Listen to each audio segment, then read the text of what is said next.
हम पतझड़ में जी रहे हैं। नहीं कि वसंत नहीं है, हमने वसंत की तरफ पीठ कर रखी है। हम पतझड़ में जी रहे हैं क्योंकि बाहर की तरफ भागे जा रहे हैं, और जितना हम बाहर भागते हैं उतना भीतर से दूर निकल जाते हैं। और भीतर है स्रोतों का स्रोत, रसों का रस, रसो वैसा भीतर है। वह जिससे जीवन मिलता है, वह जिससे ज्योति मिलती, वह जिससे चैतन्य मिलता है। भीतर है जिससे प्रेम उमकता है, भीतर है जिससे प्रार्थना जगती है, भीतर है जिसे हम परमात्मा कहते हैं। ज्योति स्वरूपी आत्मा घट घट रही समाए, वह तुम्हारे भीतर समाया हुआ है जिसे तुम खोज रहे हैं। वह सबके भीतर समाया हुआ है जिसे हम खोज रहे हैं। हम उसे खोज रहे हैं जिसे हमने कभी खोया नहीं। हमारी खोज बड़ी बेबूझ है, बड़ी अटपटी है। उसे खोजते जिसे खो दिया है तो बात तर्कपूर्ण हो सकती थी। हम उसे खोज रहे हैं जिसे हमने खोया नहीं। हम उसे खोज रहे हैं जो हम हैं। खोजने वाले में ही मंजिल छिपी है और हम दौड़े चले जाते। ये मिलन हो ना सकेगा। ये खोज अगर बाहरी जारी रही तो हम विषाद से विषाद में गिरते जाएंगे। और यही कारण मनुष्य जाति के इतिहास को जरा उठा के देखो, जितना आदमी की बाहर की खोज सफल हुई है उतना ही आदमी भीतर विषादग्रस्त हो गया। धन बढ़ा है, वैभव बढ़ा है, ऐश्वर्य बढ़ा है, मगर ईश्वर क्षीण होता गया। संपदा बढ़ी है, सुख बढ़ा है, सुविधाएं बढ़ी, मगर फिर भी भीतर एक गहन विषाद, एक अंधेरी रात हो गई। और जितनी सुविधा में आदमी हो, जितनी संपदा में आदमी हो, उतने ही भीतर की दरिद्रता खटकती है। क्योंकि बाहर की संपदा की पृष्ठभूमि में तुलना में भीतर की दरिद्रता बहुत साफ साफ दिखाई पड़ने लगती है। जैसे तुमने कहानी सुनी होगी, अकबर ने एक दिन एक लकीर खींच दी दरबार में आकर, और अपने दरबारियों को कहा कि इस लकीर को बिना छुए छोटा कर दो। अब बिना छुए कोई लकीर छोटी कैसे हो? थक गए बहुत सोच सोच कर दरबारी। फिर बीरबल उठा और उसने एक बड़ी लकीर उस लकीर के नीचे खींच दी। उस लकीर को छुआ भी नहीं, हाथ भी न लगाया, सिर्फ एक बड़ी लकीर उस लकीर के नीचे खींच दी। न उस लकीर को छुआ, न हाथ लगाया, न मिटाया, न पहुंचा, और बस छोटी हो गई। जिसके पास बाहर धन हो जाता है उसे भीतर की दरिद्रता बहुत साफ दिखाई पड़ने लगती है। जिसके पास बाहर सुविधाएं होती हैं उसे भीतर का नरक बहुत साफ दिखाई पड़ने लगता है। इसलिए जैसे जैसे आदमी संपन्न हुआ है, विज्ञान ने जैसे जैसे संपन्नता दी, वैसे वैसे आदमी विपन्न हुआ है। इधर संपदा बढ़ी है, उधर विपदा बढ़ी है। दोनों साथ साथ चलते रहे, समानांतर चलते रहे।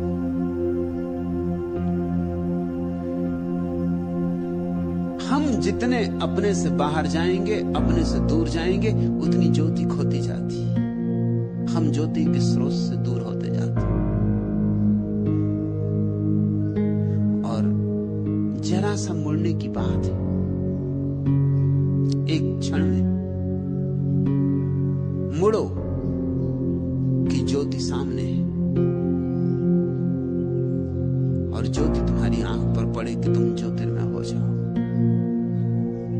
उपनिषद के ऋषि कहते हैं कि हमें अंधेरे से प्रकाश की तरफ ले चले। तमसो मां ज्योतिर्गमय।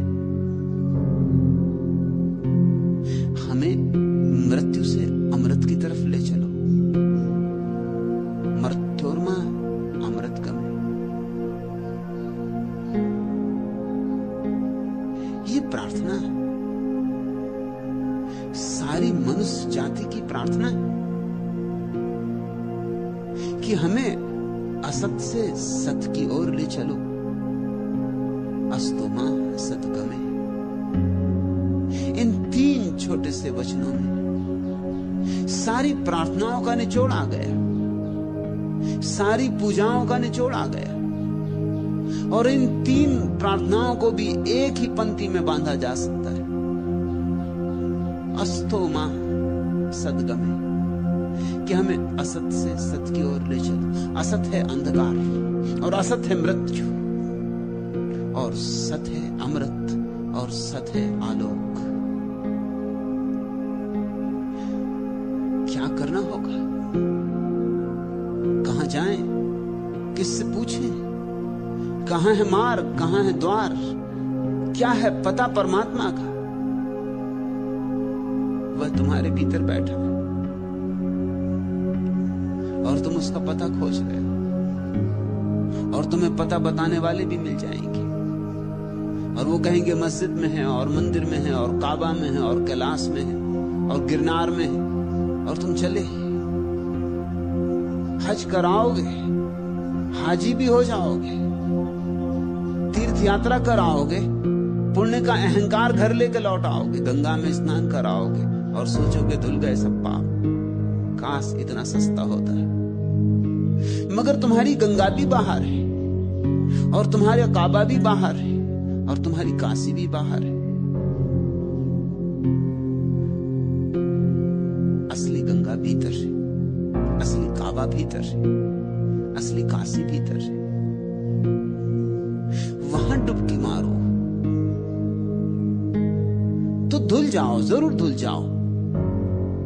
मगर एक मजा है, बाहर की गंगा में जाते हो नहाने तो तुम सोचते हो पाप धुल जाएंगे। पुण्य नहीं धुलेंगे, सिर्फ पाप धुल जाएंगे।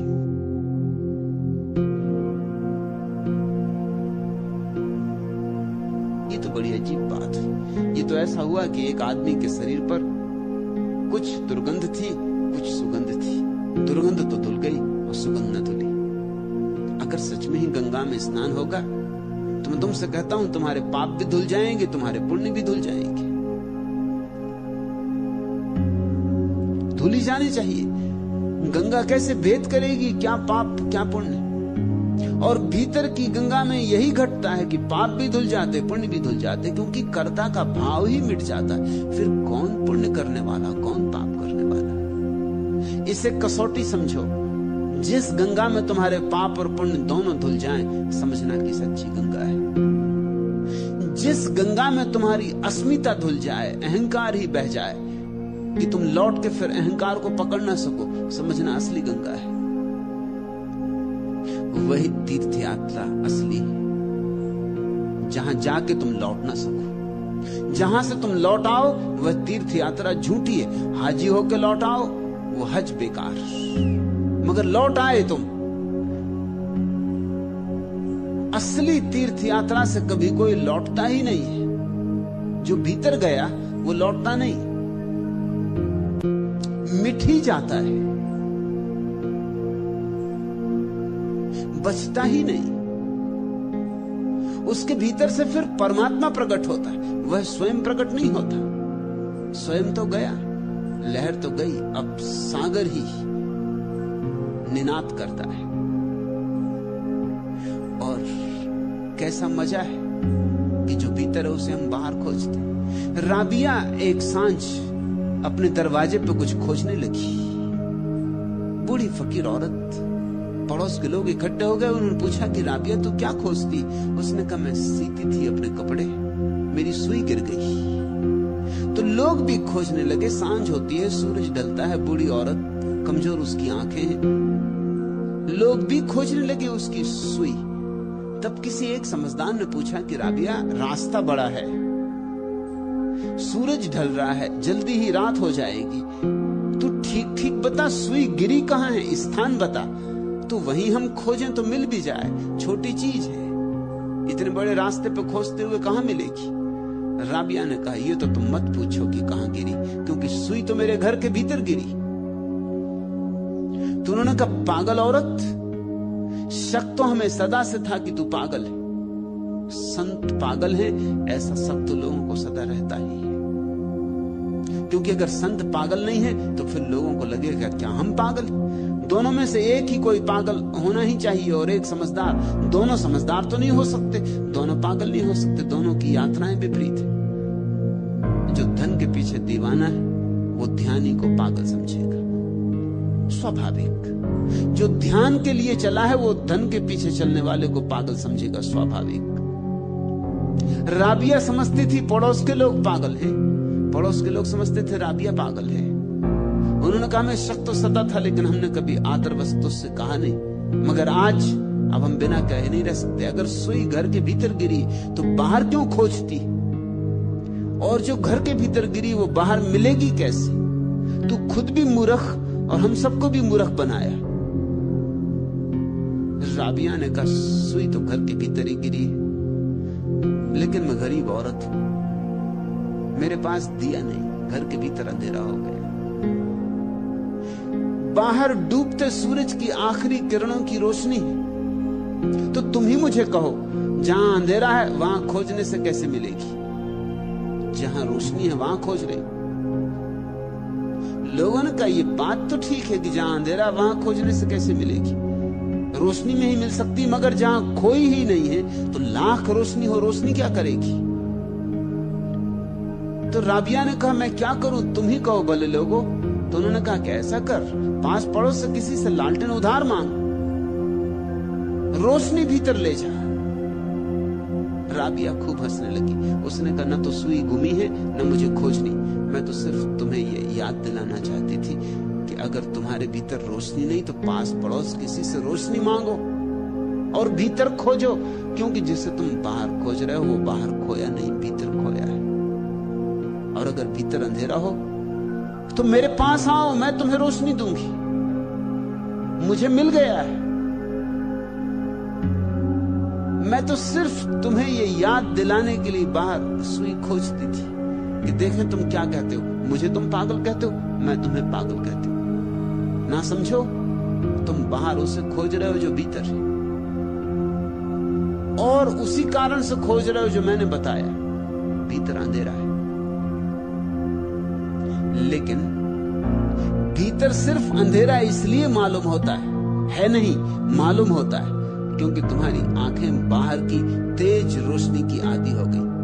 भरी दोपहरी में कभी घर लौटे हो बाजार से, आंखें तेज रोशनी की आदी हो जाती, और जब तुम घर में प्रवेश करते हो तो अंधेरा मालूम होता है। मगर तुम जानते हो अंधेरा नहीं। घड़ी पर बैठ लोगे, सुस्ता लोगे, जल पी लोगे, आंख बंद करके लेट रहोगे, घर में रोशनी हो जाएगी।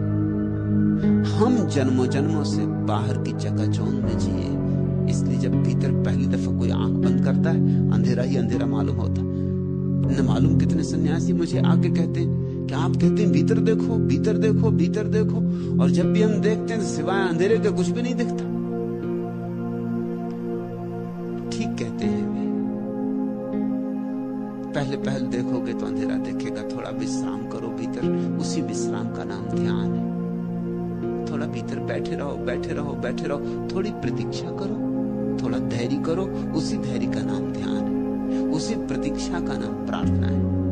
और जल्दी ही तुम पाओगे आंखों ने अपना ढंग बदला। आंखें धीरे धीरे भीतर देखने में समर्थ होने लगेंगी, आहिस्ता आहिस्ता रोशनी प्रकट होगी, और ऐसी रोशनी कि जैसी रोशनी तुमने कभी जानी नहीं। तुमने बाहर की तेज धूप जानी है जो जलाती, जो भस्म करती। तुमने उत्तप्त रोशनी जानी, तुम भीतर शीतल रोशनी जानोगे, ठंडी आग और ठंडी। तुमने मूसा की कहानी सुनी ना, जब मूसा को पहली दफा परमात्मा का साक्षात्कार हुआ तो मूसा बहुत घबरा गए, भरोसा न आया। तूर के पर्वत पर जब मूसा चढ़े तो भरोसा न आया, आंख पर, अपनी आंख पर भरोसा न आया, कपने लगे, क्योंकि सामने देखा उन्होंने एक झाड़ी हरी भरी और उसको भीतर से लपटें उठ रही, और ऐसी लपटें जैसे उन्होंने कभी ना देखी थी, ऐसी ज्योतिर्मय लपटें जैसे सूरज निकल रहा हो। और झाड़ी हरी भरी है सो हरी भरी है, पत्ता भी नहीं कुम्हलाया है, फूल भी नहीं मुरझाया है, और आग की लपटें उठ रही, आग की लपटें और हरी झाड़ी। ये प्रतीक है भीतर की रोशनी का। भीतर की रोशनी शीतल है, भीतर की रोशनी बड़ी शांत है, उत्तप्त नहीं है, जलाती नहीं, केवल आलोक देती है। भीतर बैठोगे थोड़ा, बैठते रहोगे थोड़ा, तो ज्योति दिखाई पड़नी शुरू हो जाएगी, और ऐसी ज्योति जो जीवन का स्रोत है, ज्योति स्वरूपी आत्मा। तुम्हारा स्वरूप ही ज्योतिमय है, ज्योतिर्मय है। तुम प्रकाश स्वरूप हो, घट घट रही समाये, और किसी एक में नहीं, हर घट में वही मौजूद है। परम तत्व मन भावनो नेक न इतुत जाए। और वो जो परम प्यारा है, जिसके लिए तुम तड़फ रहे हो, जैसे मछली तड़फती हो सागर के बाहर तट पर पड़ी हुई, ऐसे तड़प रहे हो जिसके लिए तुम, वह मन भावना, वह परम तत्व, वह परम प्यारा नेक न इतुत जाए, कभी कहीं गया ही नहीं है तुम्हारे भीतर से, सदा सदा से वही है। तुम वही हो, तत्वमसि, तुम उससे जरा भी भिन्न नहीं हो। तुमने भिन्नता मानी है, उसी में सारा संसार खड़ा हो गया। तुमने तब भिन्नता मानी है और नरकों पर नरकों की कतारें लग गई। अभिन्न जानो और स्वर्गों के द्वार खुल जाए, अभिन्न जानो और मोक्ष तुम पर बरस उठे।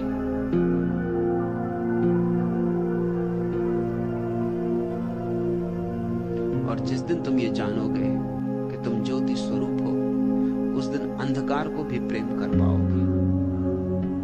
जिस दिन तुम जानोगे भीतर तुम्हारे परमात्मा बैठा है, उस दिन तुम बाहर को भी प्रेम कर पाओगे, क्योंकि जो भीतर है बाहर उसका ही एक पहलू, और जो प्रकाश है अंधकार उसको ही प्रकट करने का एक उपाय है। इसलिए एक बड़ी महत्वपूर्ण बात समझ लेना, जो बाहर खोजता रहता है उसे तो भीतर से संबंध नहीं जुड़ता, लेकिन जो भीतर को जान लेता है उसका बाहर से भी संबंध जुड़ जाता। इसलिए त्यागी को मैं सिद्ध पुरुष नहीं कहता। भोगी तो भटका ही है, त्यागी भी भटक गया है। असली सिद्ध पुरुष तो वही है जिसके भीतर अब बाहर भीतर का भी भेद ना रहा, क्योंकि जिसे उसने भीतर देखा उसी को उसने बाहर नाचते देखा। जिसे उसने भीतर ज्योतिर्मय देखा उसी को उसने सूरज में देखा और सूरज को नमस्कार किया। उसी को उसने चांद में देखा और चांद को देवता कहा, और उसी को उसने वृक्ष में देखा और वृक्ष की पूजा की। उसी को उसने पत्थर में देखा। इसलिए तो हमने बुद्धों की प्रतिमाएं पत्थर की बनाई। क्यों बनाई?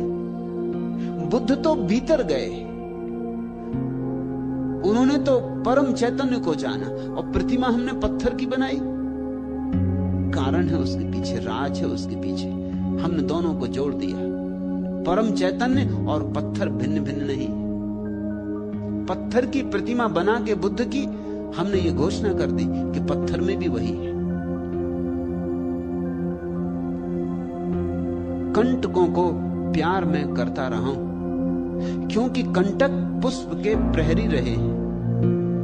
प्राण सी प्यारी मुझे है रात काली, क्योंकि उसके पास है उषा निराली।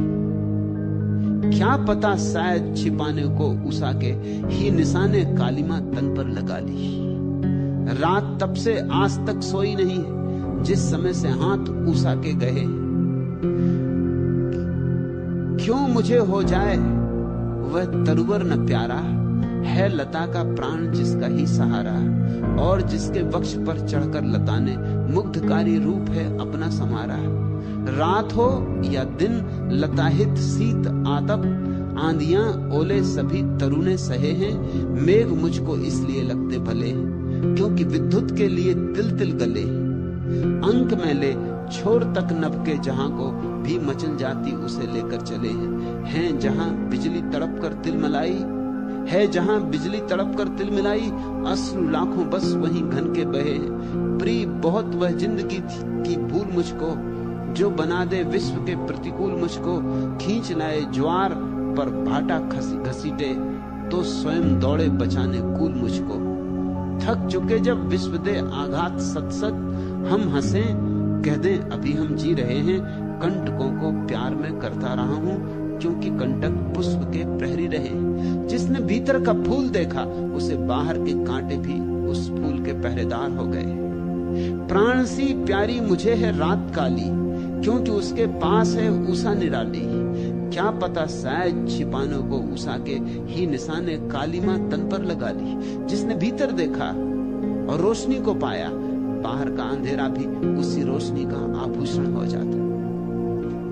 जिसने अंतर जगत को जान लिया बाहर का जगत उसी अंतर जगत की लीला हो जाता है। रात तब से आज तक सोई नहीं है जिस समय से हाथ उषा के गए हैं। कंटकों को प्यार में करता रहा हूं क्योंकि कंटक पुष्प के प्रहरी रहे। सिद्ध वह है जिसने भीतर को जाना और उसके भीतर में बाहर भी समाविष्ट हो गया। भोगी वह है जो केवल बाहर को जानता है। त्यागी वह है जो बाहर का दुश्मन है और भीतर को अभी जानता नहीं। सिद्ध वह है जिसने भीतर को जाना और भीतर को जानकर ही बाहर भी उस भीतर का अंग हो गए। भीतर परमात्मा दिखाई पड़ जाए तो फिर सब तरफ परमात्मा दिखाई पड़ता है। तुम्हारी आंख में परमात्मा हो तो फिर तुम जो भी देखोगे उसी पर परमात्मा का अनुभव होगा। राबिया ने अपनी कुरान की किताब में संशोधन कर दिया था। उसमें एक वचन कहीं आता है कि शैतान को घृणा करो। उसने काट दी पंथी। फकीर हसन उसके घर मौजूद था। उसने उसे पंथी को काटते देखा। उसने कहा राबिया ये तू क्या कर रही? कुरान में संशोधन ये कुफ्र है। कोई कुरान में संशोधन करता है? तुम भी गीता में संशोधन कर सकोगे? हाथ कब जाएंगे। कहीं कोई गीता में संशोधन करता है? हसन ने कहा ये तू क्या कर रही? राबिया ने कहा मुझे करना पड़ रहा है क्योंकि जब भी मैं इस वचन पे आती हूं मुझे मुश्किल हो जाती। पहले ये ठीक था, अब ये ठीक नहीं है क्योंकि अब जब से मैंने उसे जाना है जिसे भी मैं देखती हूं वही दिखाई पड़ता है। अब शैतान भी मेरे सामने खड़ा हो तो भगवान दिखाई पड़ता है। मैं क्या करूं? कुरान को मेरे अनुसार मुझे कर लेना होगा। ये मेरी कुरान है, ये मेरी किताब है। ये वचन मुझे खटका देता है, अटका देता है। इस पे आके मुझे उलझन हो जाती। अब तो कोई उपाय नहीं बचा शैतान को देखने का। जब से उसे जाना है तब से बस वही है। जिसने रोशनी जानी उसे अंधेरा भी रोशन हो जाता है। और जिसने प्रेम जाना वह मनुष्य में भी उसका प्रेम ही झरता है। शत्रु से भी उसका प्रेम ही होता है। इसलिए जीसस ने कहा है जैसे तुम अपने को प्रेम करते वैसे अपने पड़ोसी को भी प्रेम करो, और जैसे तुम अपने को प्रेम करते वैसे ही अपने शत्रु को भी प्रेम करो। होगा ही यह, करना ना पड़ेगा। जिसने अपने को प्रेम कर लिया उसके लिए शत्रु मिट गए। जैन शास्त्रों में जिन्होंने ज्ञान को उपलब्ध किया है उनका नाम है अरिहंत। अरिहंत का अर्थ होता है जिसके शत्रु मिट गए। इसका यह मतलब मत समझना कि महावीर के कोई शत्रु नहीं थे। महावीर के लिए मिट गए थे। महावीर की तरफ से कोई शत्रु न था, लेकिन शत्रु तो अपनी तरफ से शत्रु थे। वो महावीर को परेशान कर रहे थे, पत्थर मार रहे थे, उनके कानों में खीले ठोंक दिए थे, उनको गांव-गांव से खदेड़ रहे थे। शत्रु तो अपने काम में लगे थे। मगर जैन शास्त्र ठीक कहते हैं कि महावीर अरिहंत हो गए। अरि यानी शत्रु, हंत यानी मार डाला। जिसने अपने शत्रुओं को सच में ही मार डाला। काट काट के नहीं कटते हैं शत्रु, ध्यान रखना। लेकिन भीतर अगर प्रेम का अनुभव हो जाए तो बाहर शत्रु समाप्त हो जाता। ज्योति स्वरूपी आत्मा घट घट रही समाये, परम तत्व मन भावनो नेक न इतुत जाए। नहीं कहीं गया है तुम्हारा परमात्मा, इसलिए खोजने कहीं मत जाओ। बैठो, रुको, दौड़ो मत, ठहरो। जो ठहरा उसने पाया, जो रुका उसने पाया, जो दौड़ा भटकता रहा। खोजो मत परमात्मा को, अपने में खो जाओ और तुम उसे पालोगे।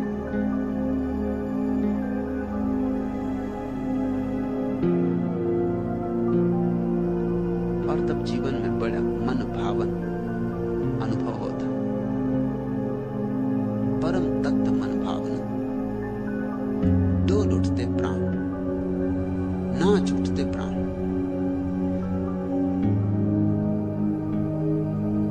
साहिल से बेनियाज हुआ जा रहा हूं मैं, मौजों का इस तरह बना जा रहा हूं मैं। आईना बन गया हूं किसी के जमाल का, अपनी नजर में आप खुबा जा रहा हूं। इसके जुनून नवाज है सूरत गरे ख्याल, जैसे किसी की वज़्म में आ जा रहा हूं मैं। किस मंजरे नसास से गुजरा हूं बेखबर, नक्शे कदम पर अपने बिछा जा रहा हूं मैं। गोया मेरी तबाहियों में है कसर अभी, पामाले इल्तिफात किए जा रहा हूं मैं। सजदे में झुक पड़ा हूं तेरे आस्था से दूर, इस शर्म से जमी में गड़ा जा रहा हूं मैं। सोरीदगी इश्क मबादा हो पर्दा दर, आगों से बेखुदी में दिया जा रहा हूं मैं। ए इश्क तेरी खैर किधर ले चला मुझे, अपनी नजर से आप छिपा जा रहा हूं मैं। ऐसी पिला दी उस निगे मैं फरोस ने, रंगीनियों में गर्क हुआ जा रहा हूं। एक बार भी उसकी प्याली से एक घूंट भी पी लिया तो जगत वही रहता है और वही नहीं रह जाता है। यहां हर चीज रोशन हो जाती, पत्ते पत्ते पर दिया जल उठता है, कंकड़ कंकड़ हीरे की तरह चमक उठता है। ऐसी पिला दी उस निगे मैं फरोस ने, रंगीनियों में गर्क हुआ जा रहा हूं।